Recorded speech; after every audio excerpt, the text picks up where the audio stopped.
ओम शांति। 7/6/86 शिवरात्रि पर अव्यक्त बाप दादा के मधुर महावाक्य। भोलानाथ शिव बाबा बोले, आज ज्ञानदाता, भाग्य विधाता,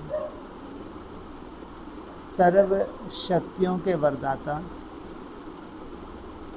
सर्व खजानों से भरपूर करने वाले भोलानाथ बाप अपने अति स्नेही, सदा सहयोगी, समीप बच्चों से मिलने के लिए आए हैं। यह मिलन ही सदा काल का उत्सव मनाने का यादगार बन जाता है। जो भी भिन्न भिन्न नामों से समय प्रति समय उत्सव मनाते हैं, वह सभी इस समय बाप और बच्चों के मधुर मिलन, उत्साह भरा मिलन, भविष्य के लिए उत्सव के रूप में बन जाता है। इस समय आप सर्वश्रेष्ठ बच्चों का हर दिन, हर घड़ी सदा खुशी में रहने की घड़ियों का समय है। तो इस छोटे से संगम युग के अलौकिक जीवन, अलौकिक प्राप्तियां, अलौकिक अनुभवों को द्वापर से भक्तों ने भिन्न भिन्न नाम रूप से यादगार बना दिए हैं। एक जन्म की आपकी यह जीवन भक्ति के 63 जन्मों के लिए याद का साधन बन जाती। इतनी महान आत्माएं हो। इस समय की सबसे वंडरफुल बात यही देख रहे हो, जो प्रैक्टिकल भी मना रहे हो और निमित्त उस यादगार को भी मना रहे हो। क्या मतलब? इसलिए किसी को यकीन होता है, क्या कहते हैं हम, भगवान क्या बनाने आए हैं? क्या बनाने आए हैं भगवान? देवी देवता, और वही हम पूजा भी कर रहे हैं। तो किसी को यकीन होता है? वो कह देते तो जैसे कि पागल हैं। जो प्रैक्टिकल में वंडरफुल वही बातें देख रहे हो, जो प्रैक्टिकल भी मना रहे हो और निमित्त उस यादगार को भी मना रहे हो। चैतन्य भी हो और चित्र भी साथ साथ हैं। आपने कोई निश्चय नहीं होता, दूसरों की तो बात छोड़ो, क्या होता है निश्चय? हाँ, देवी देवता तो हैं, ये देवी देवताओं जो इतने वंडरफुल पार्ट, उनको भी निश्चय नहीं होगा। भले ही बुद्धि में साक्षात्कार कभी निश्चय नहीं होगा। वो अंत में जब वो स्टेज बन जाए, बापमान स्टेज बन जाए, ऐसा कोई चमत्कार हो जाए, तब भले ही मन बुद्धि का साक्षात्कार, लेकिन कभी स्वीकार ही नहीं करते। तो ऐसे बुद्धू थोड़ी है कि हर कुछ बात स्वीकार कर लें। बुद्धू, ऐसे बुद्धू भी तो होते हैं जिसमें कोई सोल घुसे भगवान बन के बैठ जाते हैं। ऐसे बुद्धू ही कहेंगे। इसलिए निश्चय कब होता है? जब प्रैक्टिकल वो धारणा हो जाती है जीवन में। तब 5000 वर्ष पहले हर एक ने क्या क्या प्राप्त किया, क्या बने, कैसे बने, 5000 वर्ष का पूरा अपना यादगार चित्र और जीवन पत्री सभी स्पष्ट रूप में जान गए हो, सुन रहे हो और देख रहे हो कि यह हमारा ही गायन पूजन, हमारे जीवन की कथाएं वर्णन कर रहे हैं। डबल फॉरनर्स ने अपना यादगार चित्र देखा है ना, तो चित्रों को देखकर ऐसे अनुभव करते हो कि यह मेरा चित्र है। ओरिजिनल आपका चित्र तो बना नहीं सकते हैं, इसलिए भावना पूर्वक जो भी टच हुआ वह चित्र बना दिया। तो आज भी आप सभी शिवरात्रि मना रहे हो। प्रैक्टिकल शिव जयंती तो रोज मनाते ही हो, क्योंकि संगम युग है ही अवतरण का युग, श्रेष्ठ युग, श्रेष्ठ चरित्र करने का युग। लेकिन बेहद युग के बीच में यह यादगार दिन भी मना रहे हो। आप सबका मनाना है मिलन मनाना, और उन्हों का मनाना है आवाहन करना, उन्हों का है पुकारना, और आपका है पा लेना। वह कहेंगे आओ, और आप कहेंगे आ गए, मिल गए। यादगार और प्रैक्टिकल में कितना रात दिन का अंतर है। वो पुकारते हैं और आप क्या कहते हैं, हमको मिल गए। वास्तव में यह दिन भोलानाथ बाप का दिन है। भोलानाथ अर्थात बिना हिसाब के अनगिनत देने वाला, हिसाब भी नहीं रखता। सोचो ब्राह्मण बनने के बाद कैसी कैसी भूलें हो जाती हैं, देखता है वो, इसलिए सदा ही कल्याण का, सदा ही शिव है। वैसे जितना और उतने का हिसाब होता है, जो करेगा वह पाएगा, उतना ही पाएगा, यह हिसाब है। लेकिन भोलानाथ क्यों कहते हैं? क्योंकि इस समय देने में जितने और उतने का हिसाब नहीं रखता, एक का पदम गुना हिसाब है, तो अनगिनत हो गया ना। कहाँ एक कहाँ पदम। पदम कैसे? पदम कितने होते हैं मालूम है? कितने होते हैं पदम? करोड़ों से ऊपर, अरब, फिर खरब, फिर और जा भी नहीं सकेंगे। तो कैसे?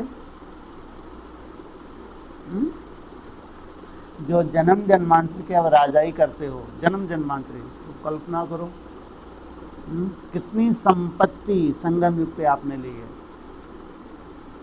जो कलयुग का अंत तक भी भरपूरता है या कमी है? आगे चल के अपनी हिस्ट्री मालूम पड़ेगी। राजाओं महाराजाओं की हिस्ट्री है, 150-200 वर्ष पहले की भी हिस्ट्री मालूम पड़ेगी। अगर 150-200 वर्ष पीछे भी आप महाराजा का टाइटल लिया है तो सोचो,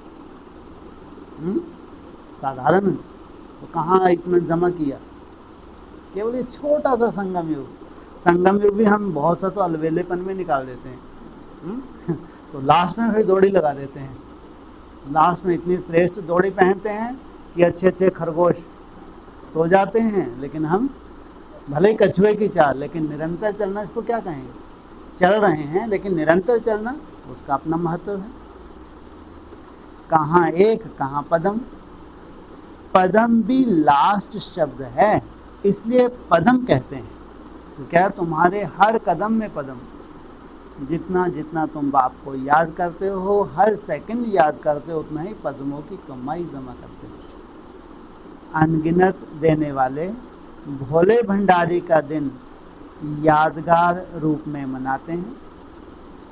आपको तो इतना मिला है जो अब तो भरपूर हो ही, लेकिन 21 जन्म, 21 पीढ़ी सदा भरपूर रहेंगे। इतने जन्मों की गारंटी कोई नहीं कर सकता। कितने जन्मों की? 21 जन्मों की। ये क्यों नहीं बोला कि जन्म जन्मांतर की गारंटी है? 21 जन्म की तो गारंटी है, कोई छीन नहीं सकता। लेकिन ये क्यों नहीं कहा कि जन्म जन्मांतर की गारंटी है? हाँ, क्योंकि ये 21 जन्म की गारंटी तो सब धर्म वाले की है। जो जो और धर्मों में कन्वर्ट हो गए हैं उनकी भी है, उनको भी जीवन मुक्ति। लेकिन जो देवता धर्म वाले हैं उनकी धारणाएं और धर्म वालों की धारणाओं में अंतर होगा ना। तो उनकी धारणाओं में अंतर, तो द्वापर युग से वो पतन शुरू हो जाता है। बाकी देवताओं का पतन तो होता है, ऐसा पतन नहीं होता कि एकदम कन्वर्ट हो जाएं। तो इसलिए 21 जन्म की गारंटी, इतने जन्मों की गारंटी और कोई नहीं कर सकता। कितना भी कोई बड़ा दाता हो, लेकिन अनेक जन्म का भरपूर भंडारा होने की गारंटी कोई भी नहीं कर सकता। तो भोलानाथ हुआ ना, नॉलेजफुल होते भी भोला बनते हैं, इसलिए भोलानाथ कहा जाता है। वैसे तो हिसाब करने में एक एक संकल्प का भी हिसाब जान सकते हैं। जब उनका राइट हैंड जो धर्मराज है वो भी जब सजाएं देता है तो पूरा स्क्रीन पे दिखाता नहीं दिखाता। तो बाप बोल रहे हैं अगर चाहे तो बाप भी तुम्हारे एक एक संकल्प का हिसाब दे सकता है, लेकिन वो क्या है, वो भोला भंडारी, वो तो कुछ देखता ही नहीं, वो देना ही देना, दाता ही है। लेकिन जानते हुए भी देने में भोलानाथ ही बनता है। जानते हुए भी देने में भी, जैसे तो भंडारी, भोला भंडारी को जानता ही नहीं है। तो आप सभी भोलानाथ बाप के भोलानाथ बच्चे हो ना। एक तरफ भोलानाथ कहते हैं, दूसरी तरफ भरपूर भंडारी कहते हैं। यादगार भी देखो कितना अच्छा मनाते हैं। मनाने वाले को पता नहीं, लेकिन आप जानते हो। जो मुख इस संगम युग की पढ़ाई है, जिसकी विशेष 4 सब्जेक्ट हैं, वह 4 ही सब्जेक्ट यादगार दिवस पर मनाते आते हैं। कैसे? पहले भी सुनाया था कि विशेष इस उत्सव के दिन बिंदु का और बूंद का महत्व होता है। कौन से दिन? शिवरात्रि के दिन बिंदी का और बूंद का, जो बूंद बूंद टपकती हैं और जो बिंदी लगाते हैं। तो बिंदु इस समय के याद अर्थात योग के सब्जेक्ट की निशानी है। इस जितने सेकंड तुमने बाबा को याद किया, आत्मिक स्मृति में टिके, मेरा बाबा, मीठा बाबा, प्यारा बाबा किया, उसकी यादगार बिंदी लगाई है। तो बिंदु याद की निशानी और बूंद ज्ञान की भिन्न भिन्न बूंदें। जो कहते हैं बाबा तुम्हारी ये ज्ञान की बूंदें क्या बन जाएंगी? रत्न बन जाएंगी, हीरे जवाहरात बन जाएंगे, स्थूल धन बन जाएंगे। इस ज्ञान के सब्जेक्ट की निशानी बूंद के रूप में दिखाई है। धारणा की निशानी इसी दिन विशेष व्रत रखते हैं। तो व्रत धारण करना, धारणा में भी आप दृढ़ संकल्प करते हो, तो व्रत रखते हो कि ऐसा सहनशील व अंतर्मुख अवश्य बनकर के ही दिखाएंगे।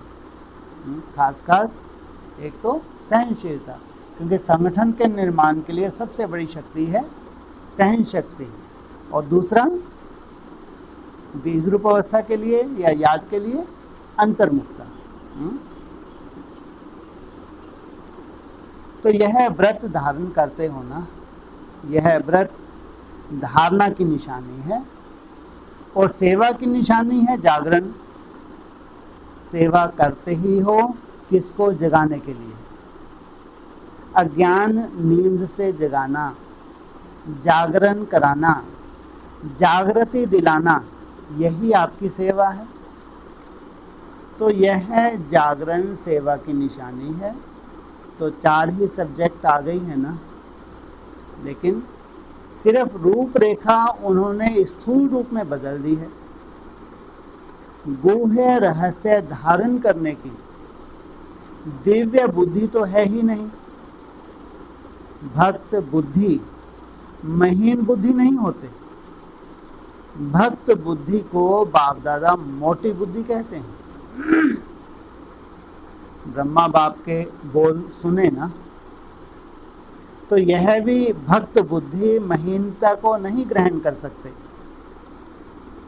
इसलिए स्थूल रूप साधारण रूप दे दिया है। फिर भी भक्तों के ऊपर भी भगवान खुश होते हैं। क्यों? फिर भी ठगत बनने से तो बच गए, नहीं तो क्या कहते हैं, भगत बड़े ठगत। तो ठगत से भगत बनना अच्छा ही है। जो सच्चे भक्त होते हैं वह ठगत नहीं होते, वो अंदर बाहर से एक होते हैं।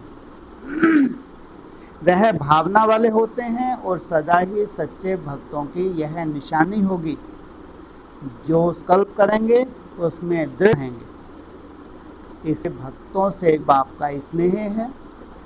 फिर भी यादगार की द्वापर से परंपरा तो चला रहे हैं, और विशेष दिन जैसे आप लोग यहाँ संगम युग पर बार बार समर्पण समारोह मनाते हो, अलग अलग भी मनाते हो, ऐसे ही आपके इस फंक्शन का भी यादगार वह स्वयं को समर्पण नहीं करते, लेकिन बकरे को करते हैं, बलि चढ़ा देते हैं।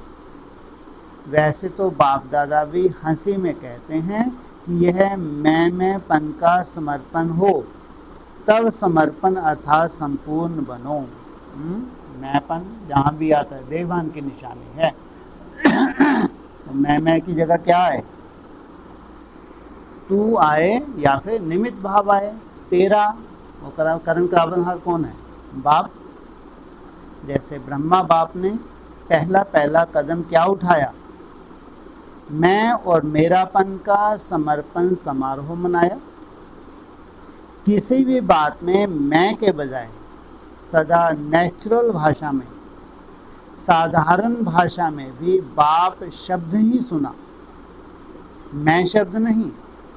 कौन कराता है? बाप कराता है। बाप करण करावन है, मैं तो निमित्त हूँ। तो मैं कर रहा हूँ नहीं, बाबा करा रहा है, बाबा चला रहा है। मैं कहता हूँ नहीं, बाबा कहता है।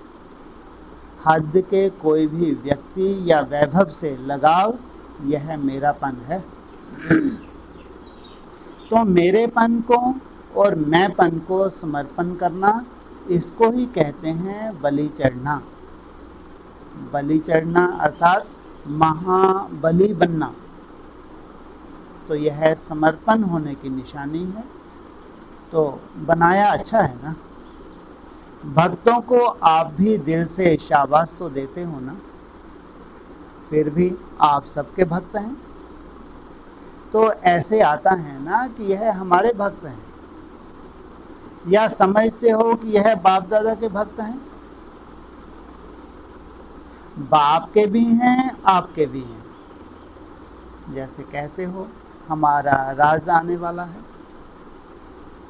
तख्त पर तो एक लक्ष्मी नारायण बैठेंगे, एक समय पर तो एक तख्त नशीन होंगे ना। लेकिन फिर भी आप लोग क्या कहेंगे? आधा कल्प हमारा राज है, तख्त पर एक बैठता है, लेकिन आप भी क्यों? यथा राजा रानी तथा प्रजा। और लेकिन जो फैमिली मेम्बर है वो क्या कहते हैं? वो तो राजकुल के ही होते हैं। ऐसे नहीं कहेंगे कि लक्ष्मी नारायण का राज है, हमारा कहेंगे ना। ऐसे ही जो बाप के भक्त, वह आपके भी भक्त हैं। साक्षी होकर देखो तो बहुत मज़ा आएगा। हम क्या कर रहे हैं और हमारे भक्त क्या कर रहे हैं, प्रैक्टिकल क्या है और यादगार क्या है। फिर भी बाप दादा भक्तों को एक बात की ऑफरिंग देते हैं। किसी भी रूप से भारत में व हर देश में उत्साह की लहर फैलाने के लिए उत्सव मनाते तो अच्छे हैं ना। चाहे 2 दिन के लिए हो या 1 दिन के लिए हो, लेकिन उत्साह की लहर फैल जाती है, इसलिए उत्सव कहते हैं। फिर भी अल्पकाल के लिए विशेष रूप से बाप के तरफ मेजॉरिटी का अटेंशन तो जाता है। तो सुना, शिवरात्रि का महत्व क्या है? यह तो है दिन का महत्व, लेकिन आपको क्या करना है? विशेष दिन पर क्या विशेष करेंगे? झंडा लहराएंगे वह तो देखेंगे, पिकनिक करेंगे, गीत गाएंगे, बस यही करेंगे। मनाना तो अच्छा है, लेकिन है ही मौज करने के लिए, आए ही हो मौज करने के लिए। आजकल जो व्रत भी लेते हैं और फिर छोड़ भी देते हैं, जैसे भक्ति में कोई सदा काल के लिए व्रत लेता है और कोई में हिम्मत नहीं होती, तो 1 मास के लिए, 1 दिन के लिए या थोड़े समय के लिए लेते हैं, फिर वह व्रत छोड़ देते हैं। आप तो ऐसे नहीं कहते हो ना। मधुवन में तो धरती पर पाँव नहीं है, और फिर जब विदेश में जाएंगे तो धरनी पर आएंगे या ऊपर ही रहेंगे। सदा ऊपर से नीचे आकर कर्म करेंगे या नीचे रहकर कर्म करेंगे?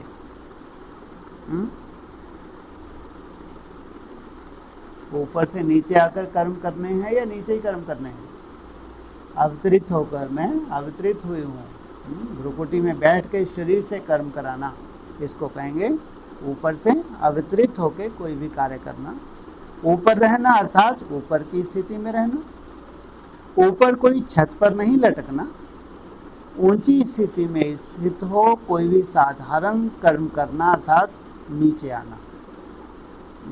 ऊंची स्थिति में स्थित हो कोई भी साधारण कर्म करना अर्थात नीचे आना, लेकिन साधारण कर्म करते हुए स्थिति ऊपर अर्थात ऊंची हो। जैसे बाप भी साधारण तन लेता है ना, कर्म तो साधारण ही करेंगे ना। जैसे आप लोग बोलेंगे वैसे ही बोलेंगे, वैसे ही चलेंगे। तो साधारण कर्म साधारण है, तन ही साधारण है, लेकिन साधारण कर्म करते भी स्थिति ऊंची रहती। तो आपकी भी स्थिति सदा ऊंची हो। जैसे आज के दिन को अवतरण का दिन कहते हो ना, तो रोज़ अमृत वेले ऐसे ही सोचो कि निद्रा से नहीं, शांति धाम से कर्म करने के लिए अवतरित हुए हैं, और रात को कर्म करके शांति धाम में चले जाओ। तो अवतार अवतरित होते ही हैं श्रेष्ठ कर्म करने के लिए। उनको जन्म नहीं कहते, अवतरण कहते हैं। ऊपर की स्थिति से नीचे आते हैं, यह है अवतरण। तो ऐसी स्थिति में रहकर कर्म करने से साधारण कर्म भी अलौकिक कर्म में बदल जाते हैं। जैसे दूसरे लोग भी भोजन खाते और आप भी कहते हो ब्रह्मा भोजन खाते हैं, फर्क हो गया ना। चलते हो लेकिन आप फरिश्ते की चाल चलते, डबल लाइट स्थिति में चलते। फरिश्ते की चाल क्या होती है? जब योग युक्त कोई भी कर्म करते हैं, जब चलते फिरते बाबा बाबा निकलता है, तो उसको क्या कहेंगे? फर्श की दुनिया से जैसे तुम्हारा कोई रिश्ता नहीं है। रह रहे हो लौकिक दुनिया में, लेकिन मन बुद्धि वहाँ नहीं है।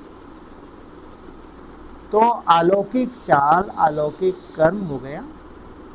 तो सिर्फ आज का दिन अवतरण का दिन नहीं, लेकिन संगम युग ही अवतरण दिवस है। क्या कहा? पूरा संगम युग क्या है? बाप के साथ हम बच्चे भी प्रत्यक्ष होते हैं, हमारा भी अवतरण होता है। आज के दिन मुबारक तो चारों ओर से बाप दादा के साथ साथ सबको भी आ रही है। बाप दादा सभी बच्चों को मुबारक की रिस्पॉन्ड में अनगिनत मुबारक दे रहे हैं। पहली मुबारक सभी बच्चों को बाप को पहचानने की विशेषता की मुबारक, बाप के सदा वर्षे के अधिकारी बनने की मुबारक, सदा अपने श्रेष्ठ हीरे तुल्य ब्राह्मण जीवन की मुबारक, सदा बाप समान अथक बेहद के सेवाधारी बनने की मुबारक, सदा बाप समान फरिश्ता सो देवता बनने के दृढ़ संकल्प श्रेष्ठ कर्म की मुबारक। ऐसे तो मुबारक बहुत हैं, हर कदम की मुबारक है, हर घड़ी की मुबारक है, हर संकल्प की मुबारक है। आप लोग बाप दादा को मुबारक देते हो, लेकिन बाप दादा कहते हैं पहले आप। अगर बच्चे नहीं होते तो बाप कौन कहता? बच्चे ही बाप को बाप कहते हैं, इसलिए पहले बच्चों को मुबारक। तब बाप कहेगा हाँ मैं बाप हूँ, तो मुबारक स्वीकार हो। आप सब बर्थडे का गीत गाते हो ना, हैप्पी बर्थडे टू यू। बाप दादा भी कहते हैं happy birthday to you. Birthday की मुबारक तो बच्चों ने बाप को दी। बच्चों ने बाप को दी या बाप ने बच्चों को दी? हैं जी, पहले किसने दी? बच्चों ने या बाप ने? हाँ, तुमने बाप को स्वीकारा, बाप ने बच्चों को दी। बाप और बच्चों का जन्म साथ साथ होता है या अलग अलग होता है? साथ साथ होता है। बाप का आना दिखता है, कब आते हैं कैसे आते हैं मालूम नहीं पड़ता, अनुभव से आते हैं।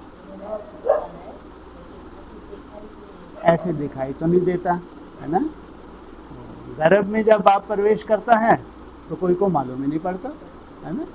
और गर्भ से जब बाहर आता है, चाहे बाप हो चाहे बच्चे हो, तभी तो प्रत्यक्ष होते हैं। तो बाबा कहते हैं मुबारक। बच्चों को happy birthday to you, happy birthday to you. बाप बच्चों को कहते हैं, वो बच्चे बाप को कहते हैं। बर्थडे की मुबारक तो बच्चों ने बाप को दी, बाप ने बच्चों को दी। कितना अंडरग्राउंड काम चल रहा है बाहर है, अंडरग्राउंड है। वो भी कह रहे हैप्पी बर्थडे टू यू, और वो भी कह रहा हैप्पी बर्थडे टू यू, और मुबारक से ही पल रहे हो। आप सबकी पालना ही क्या है? बाप की परिवार की बधाइयों से ही पल रहे हो। बधाइयों से ही नाचते गाते पलते उड़ते जा रहे हो।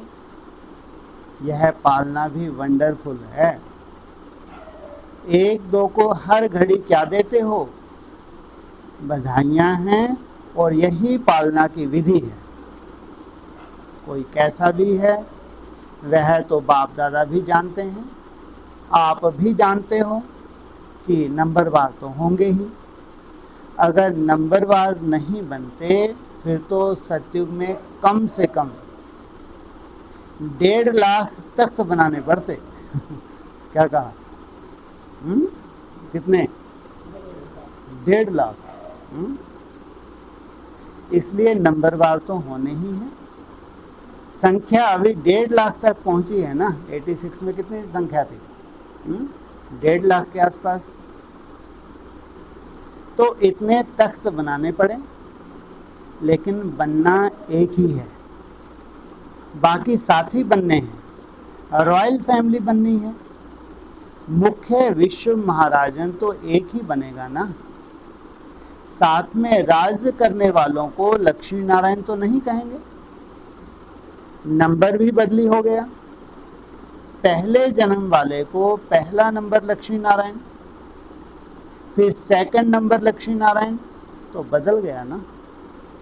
रॉयल फैमिली और राज के साथी यह विस्तार हो जाता है। रॉयल फैमिली को भी राज अधिकारी तो कहेंगे ना। तो नंबरवार होना है, लेकिन कभी कोई को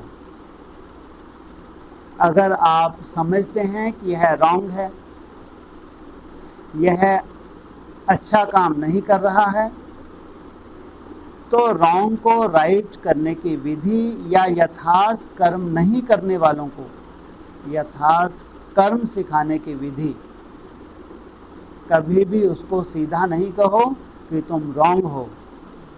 यह कहने से वह कभी नहीं बदलेगा। जैसे आग बुझाने के लिए आग नहीं जलाई जाती है, उसको ठंडा पानी डाला जाता है। इसलिए कभी भी उसको पहले ही कहा कि तुम रॉन्ग हो, तुम रॉन्ग हो, तो वह और ही दिल शिकस्त हो जाएगा। पहले उसको अच्छा अच्छा कह करके थमाओ, थमाओ तो सही। पहले पानी तो डालो, फिर उसको सुनाओ कि आग क्यों लगी। पहले यह नहीं कहो कि तुम ऐसे हो, तुमने यह किया यह किया। पहले ठंडा पानी डालो, पीछे वह भी महसूस करेगा कि हाँ, आग लगने का कारण क्या है और आग बुझाने का साधन क्या है। अगर बुरे को बुरा कह देते तो आग में तेल डालते हो। इसलिए बहुत अच्छा कह करके पीछे उनको कोई भी बात दो तो उसमें सुनने की, धारणा करने की हिम्मत आ जाती है। इसलिए सुना रहे थे कि अच्छा अच्छा, बहुत अच्छा, यही बधाइयाँ हैं। जैसे बाप दादा कभी किसको डायरेक्ट रॉन्ग नहीं कहेगा, मुरली में सुना देगा राइट क्या है, रॉन्ग क्या है। लेकिन अगर कोई सीधा आकर पूछेगा कि मैं रॉन्ग हूँ, तो कहेगा नहीं, तुम तो बहुत राइट हो, क्योंकि उसमें यह समय हिम्मत नहीं होती। रॉन्ग हो सुनने की हिम्मत नहीं है। जैसे पेशेंट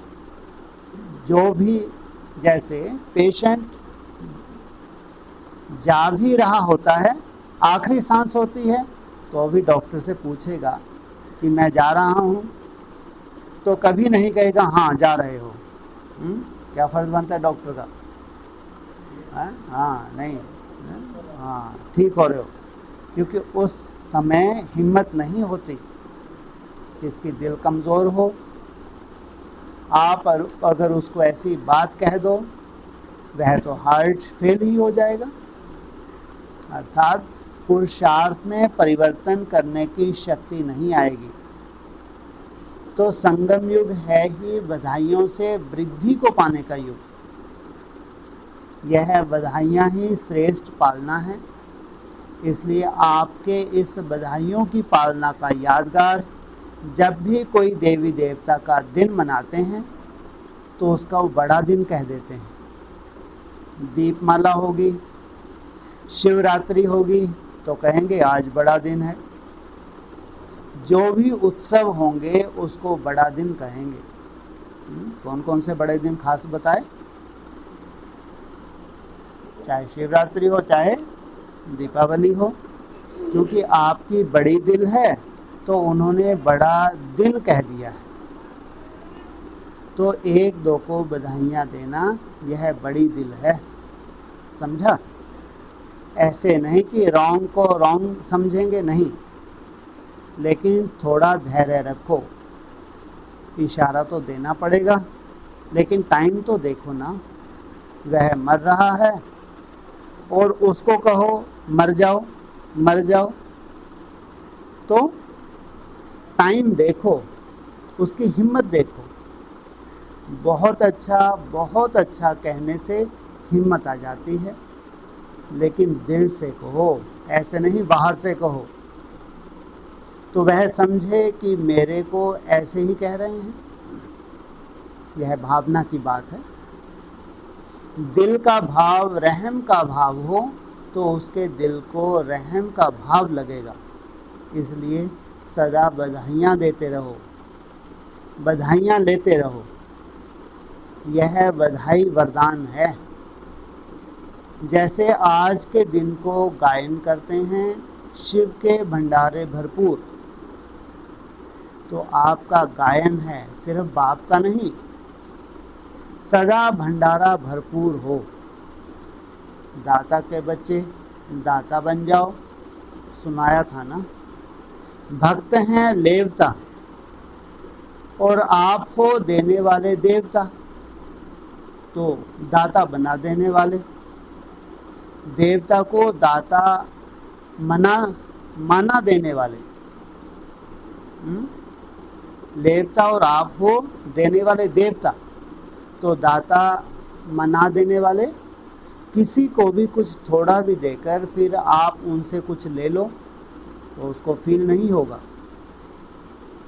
फिर कुछ भी उसको मना कर सकते हो, लेकिन पहले उसको दो, हिम्मत दो, उमंग दिलाओ, खुशी दिलाओ, फिर उससे कुछ भी बात मनाना चाहो तो मना सकते हो। रोज़ उत्सव मनाते रहो, रोज़ बाप से मिलन मनाना यही उत्सव मनाना है, तो रोज़ उत्सव है। अच्छा, चारों ओर के बच्चों को संगम युग के हर दिन के अवतरण दिवस की अविनाशी मुबारक हो। सदा बाप समान दाता और वरदाता बन हर आत्मा को भरपूर करने वाले मास्टर भोलानाथ बच्चों को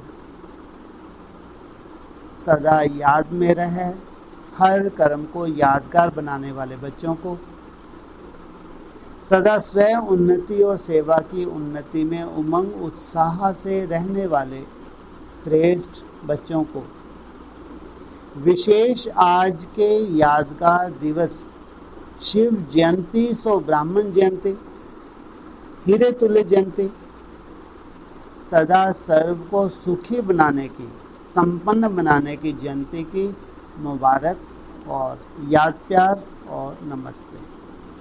अच्छा, ओम शांति।